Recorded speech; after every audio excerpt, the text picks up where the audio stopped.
Ada and Ruth had built a peaceful empire within the grand mansion of Mr. Bami, their wealthy husband.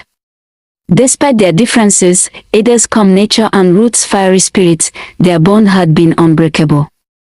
They lived in the lap of luxury, shopping designer clothes, handbags, and perfumes from the finest boutiques. Their daily routine was filled with pampering, laughter, and the delicious aroma of meals prepared together, rich jollof rice, succulent roasted chicken, and steaming bowls of fufu with vegetable soup. Mr. Bami, despite his old age, adored his two wives. He often chuckled at their banter, shaking his head as he enjoyed the royal treatment they gave him.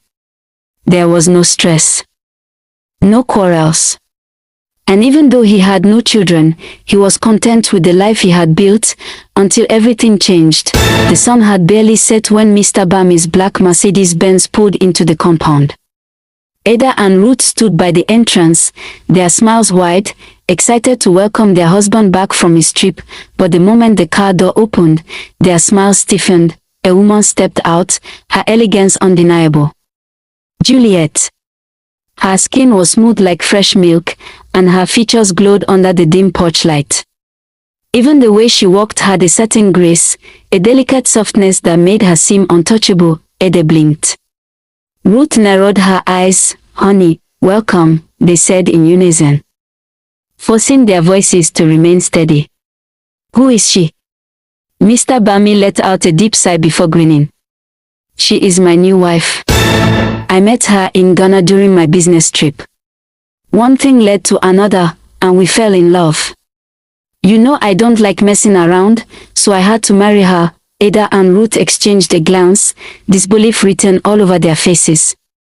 As the driver pulled Juliet's luxury suitcases from the trunk, reality hit them hard. A third wife. A stranger in their territory. That evening, Ruth stormed into Ada's bedroom.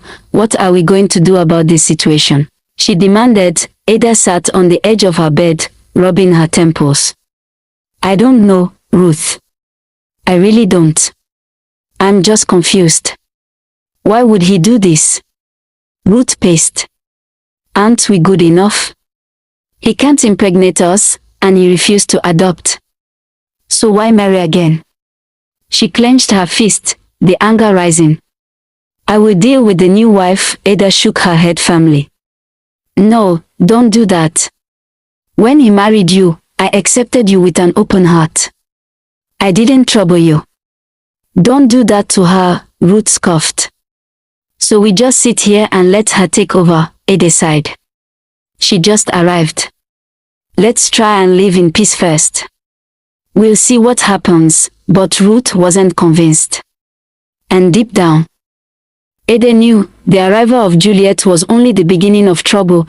The grand mansion, once a place of harmony and indulgence, now felt different. Juliet's arrival had disrupted the balance that Ada and Ruth had carefully maintained. The two wives had their routine, their own rhythm, shopping at exclusive boutiques, selecting the finest jewelry, preparing delicious meals together.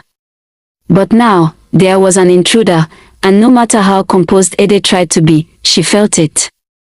The third wife's presence had shifted everything. Juliet moved gracefully through the house, as though she owned it.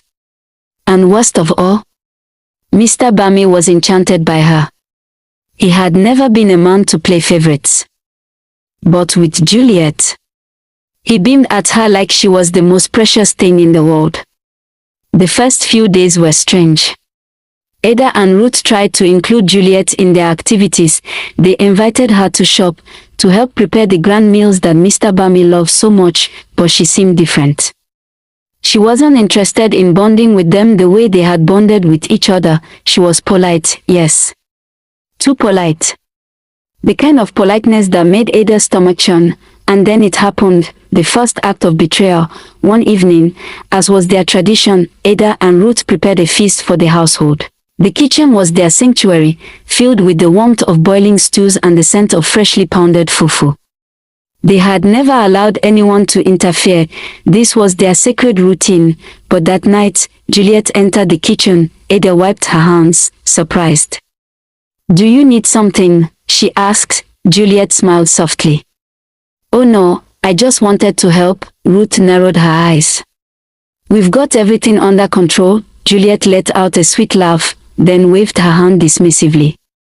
Come on, we are all wives here. Let's cook together. No need to be hostile. Reluctantly, Ada agreed, though she could sense Ruth's displeasure. It didn't feel right. But they allowed Juliet to stay. And she took the role of seasoning the food. Harmless enough. The meal was served, and the whole household gathered around.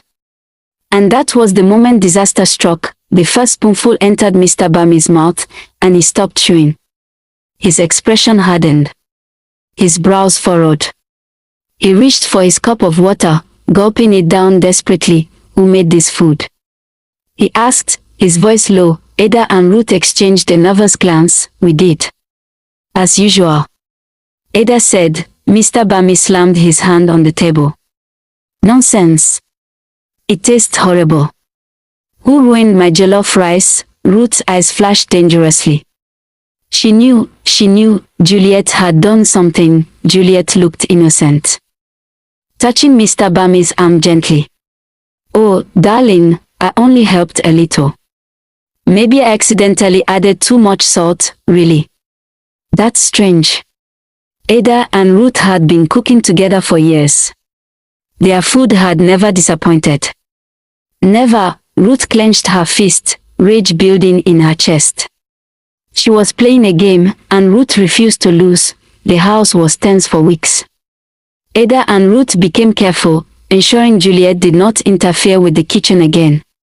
But that didn't stop her from slowly worming her way into Mr. Bami's heart. She was the first wife he greeted in the morning, the first he sat beside, the first he smiled at, and then one afternoon, the shocking news dropped like a bomb. Juliet was pregnant. Ada froze. Ruth laughed bitterly. The entire household was confused. Mr. Bami had always been clear he could not have children. It was impossible, so how was Juliet pregnant?